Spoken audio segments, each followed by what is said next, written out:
नमस्कार बच्चों, कैसे आप सब। आज मैं लेके आया हूँ आपके लिए क्लास 9th का जो नेचुरल साइंस यानी साइंस का पेपर हुआ है। अभी भी ये मॉर्निंग शिफ्ट के पेपर का है, उसका ऑफिशियल आंसर रिलीज हो चुका है। तो जो भी मैं आपको आंसर बताने वाली हूँ ऑफिशियल आंसर है, इसके बेस पर आप पूरा ट्रस्ट कर सकते हो और अपने आंसर को मैच कर सकते हो। और कमेंट करके जरूर बताना कि आपके कितने मार्क्स बैठ रहे हैं। फर्स्ट क्वेश्चन का आंसर सी था, आयोडीन एंड एल्कोहल। ये पूरे ऑफिशियल आंसर है, तो इस पर पूरा ट्रस्ट कर सकते हो आप। क्वेश्चन नंबर 2 का आंसर डी था, both B and C. Question number 3 का आंसर था कोलाइड, यानी बी पे आपको टिक करना था। क्वेश्चन नंबर 4 का आंसर था एल्ब्यूरियम, तो आपको बी सी पे टिक करना था। क्वेश्चन नंबर 5 की बात करें तो gases solute in a liquid solvent, तो बी आंसर था। क्वेश्चन नंबर 6 की बात करें तो क्वेश्चन नंबर 6 का आंसर था पैरामीशियम एंड क्लैमोडोसास, तो बी आंसर था। क्वेश्चन नंबर 7 की बात करें तो सेल्यूलोज, यानी बी आंसर था। क्वेश्चन नंबर 8 की बात करें तो ओनली 4, यानी डी आंसर था। क्वेश्चन नंबर 9 में ल्यूवन हग यानी सी ए पी आपको टिक करना था। क्वेश्चन नंबर 10 की बात करें तो न्यूक्लियस यानी आपका ए आंसर था। क्वेश्चन नंबर 11 लेटरल मेरिस्मेटिक यानी बी आंसर था। क्वेश्चन नंबर 12 जाइलम, तो जाइलम आपको ए पे आंसर था।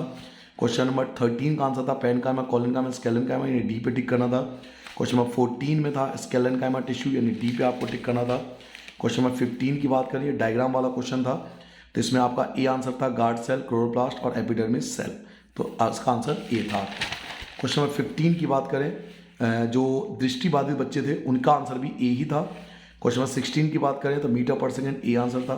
17 पे आओगे तो डी आंसर था movement of A car in A crowded road, D पे टिक करना था।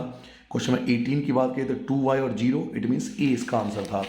क्वेश्चन नंबर 20 पे आ जाता हूँ। क्वेश्चन नंबर 20 में आपका बी आंसर था, जिसमें ऑडोमीटर एंड स्पीडोमीटर था। दृष्टिबाधित वाले बच्चों की बात करें तो उनका आंसर भी सेम ही था। क्वेश्चन नंबर 20 इसका आंसर आपका ए था, इस वाले ग्राफ पे आपको टिक करना था। क्वेश्चन नंबर 21 पे आ चुका हूँ मैं। क्वेश्चन नंबर दृष्टिबाधित वाले बच्चों की बात करें तो उसका आंसर 0 था। क्वेश्चन नंबर 21 की बात करें तो उसका आंसर बी था आपका, बी पे आपको टिक करना था। क्वेश्चन नंबर 22 न्यूटन, यानी ए आंसर था। क्वेश्चन नंबर 23 पे आ जाता हूँ मैं, Newton first law of motion, यानी डी आंसर था।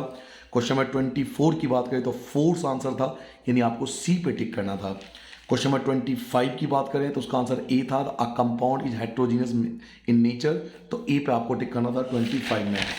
26 की बात करें तो ग्लोइंग ऑफ इलेक्ट्रिक बल्ब, यानी बी आंसर था। 27 पे आ जाते हैं, मैचिंग था, जिसमें आपको ए पे टिक करना था, के का सेकंड, एल का थर्ड, एम का फर्स्ट, एन का फोर्थ, तो ए पे आपको टिक करना था। वहीं अगर मैं 28 की बात करूं तो 28 में मिटोसिस, यानी ए आंसर था इसका। 28 की बात करें दृष्टिबाधित बच्चों के लिए तो उनके लिए भी आंसर यही था, ए। 29 पे आ जाता हूँ, मैचिंग था, जिसमें ये इनकरेक्ट था, तो बी आंसर था, बी पे आपको टिक करना था, बी इसका आंसर था। क्वेश्चन नंबर 30 की बात करें तो डी पे आपको टिक करना था, वन ओनली, तो डी आंसर था। Question number 31 assertion reason, assertion reason में सी आंसर था 31 का। 32 की बात करें तो इसका आंसर भी सी था। 33 की बात करें तो इसका आंसर ए था, असर्शन रीजन का क्वेश्चन था, इसका आंसर ए था। वहीं पर 34 की बात करें तो इसका आंसर आपको सी पे टिक करना था। 35 की बात करें तो 35 का आंसर जो था वो ए था। क्वेश्चन में 36 ये एज इट इज लिया गया है, जो सैंपल पेपर मैंने आपको कराया था, तो इसका आंसर बी था, हाइपोटोनिक। यही क्वेश्चन दृष्टिबाधित बच्चों के लिए था, तो उनका आंसर भी यही था, हाइपोटोनिक। 37 की बात करें मैचिंग था, तो इसमें आपका सी पे आपको टिक करना था, सी इसका आंसर था 37 में। दृष्टिबाधित वाले बच्चों की बात करें तो उनका आंसर भी सी ही था, उनको भी सी पे ही टिक करना था। 38 पे आ जाता हूँ, फिर से डायग्राम वाला क्वेश्चन था, इसका आंसर जो था वो आपका बी था, cell body, nuclear, dendrite, axon और नर्व एंडिंग, ये आपको बी पे टिक करना था। वहीं पे अगर हम बात करें दृष्टिबाधित बच्चों के लिए तो उनका आंसर भी बी था, न्यूरॉन। क्वेश्चन नंबर 39 की बात करें, क्वेश्चन नंबर 39 का आंसर सी था, सी पे आपको टिक करना था। क्वेश्चन नंबर 40 पे आ जाता हूँ मैं। क्वेश्चन नंबर 40 का आंसर जो था वो सी था, स्टेटेड मसल, तो सी पे टिक करना था। Question number 41 chelated columnar epithelium, यानी ए पे टिक करना था। क्वेश्चन नंबर 42 की बात करें तो chromosome and more than one, यानी बी पे आपको टिक करना था। क्वेश्चन नंबर 43 लाइसोसोम आंसर था, यानी ए पे टिक करना था। क्वेश्चन नंबर 44 की बात करें, क्वेश्चन नंबर 44 में ऑल द अबव, यानी आपको डी पे टिक करना था। 45 की बात करें बच्चों, 45 मैचिंग था, तो बी था, पी का फर्स्ट, क्यू का फोर्थ, आर का सेकंड और एस का थर्ड, यानी बी पे आपको टिक करना था। 46 की बात करें, 46 में आपको सी पे टिक करना था, 1 2 3, तो सी आंसर था। 47 आप कैलकुलेट करोगे तो 200 न्यूटन आएगा, 200 आंसर था।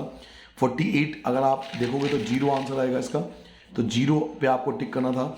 जो दृष्टिबाधित बच्चे हैं उनका भी आंसर ए ही था, ए पे टिक करना था।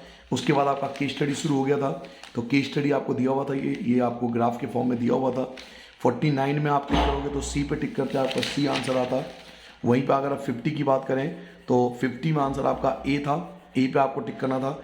41 का आंसर भी ए ही था, amount of solute present per unit volume यानी ए पे टिक करना था। 52 की बात करें तो 1, 3rd एंड 4th यानी सी पे आपको टिक करना था। 53 की बात करें तो आंसर सी था। 52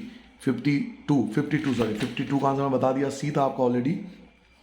ये क्वेश्चन, ये जो केस स्टडी था, ये विजुअली इम्पेयर्ड स्टूडेंट जो थे उनके लिए भी था, तो ये सेम आंसर था उसी प्रकार से जैसे 49 का सी आंसर था, 50 का आपका ए आंसर था, ऐसे आपका 51 का ए आंसर था, 52 का सी आंसर था। आंसर सेम थे, चाहे क्वेश्चन अलग अलग हो, आंसर सेम थे इनके। फिर केस स्टडी आ जाता है सेकंड, इसमें भी आपको चैप्टर 8 का केस स्टडी दिया हुआ है। चैप्टर 8 की जानकारी आपको बहुत अच्छे से होनी थी यहाँ पर। 53 का आप चेक करोगे तो 0 आएगा, डी। 53 का डी आंसर था। 54 आप कैलकुलेट करोगे तो 100 मीटर आएगा। 55 में आपका आंसर डी आना था, डी पे आपको टिक करना था। 56 में आपका ए आएगा तो ए आंसर था। और उसके बाद फिर से विजुअली इम्पेयर्ड कैंडिडेट के लिए आंसर था, तो सेम ही आंसर था। जिस प्रकार आपने 52 से 56 अपने आंसर लगाए, वैसे विजुअली इम्पेयर्ड के लिए वही आंसर था, सेम। फिर केस स्टडी थर्ड की बात करें तो ये आपको दिया हुआ है जो मसल्स के होते हैं उनके टाइप्स, स्टेटेड, अनस्टेटेड और कार्डियक, उनकी केस स्टडी थी। 57 की बात करें तो डी आंसर था। 58 पे आ जाते हैं, 58 पे एलिमेंट्री कैनल यानी डी आंसर था। 59 का कार्डियक मसल, लगातार वर्क करता है कार्डियक मसल। और 60 की बात करें तो कॉन्ट्रैक्टाइल प्रोटीन, जिसकी वजह से मूवमेंट होती है मसल्स में, तो इसका आंसर सी था। तो ये आपका यहाँ पर पेपर था, ये आंसर शीट था मॉर्निंग वाले बच्चों के लिए। अभी मैं आपको थोड़ी देर में इवनिंग वाले बच्चों के लिए आंसर शीट भेजूंगा, तो मैच कर लेना, कमेंट करके बताना आपके कितने सही बैठ रहे हैं। ये ऑफिशियल आंसर है तो आप इस पर पूरी ट्रस्ट कर सकते हो और इसके अकॉर्डिंग अपने मार्क्स मैच कर सकते हो। मिलते हैं अगले पेपर के सोल्यूशन के साथ, तब तक जय हिंद।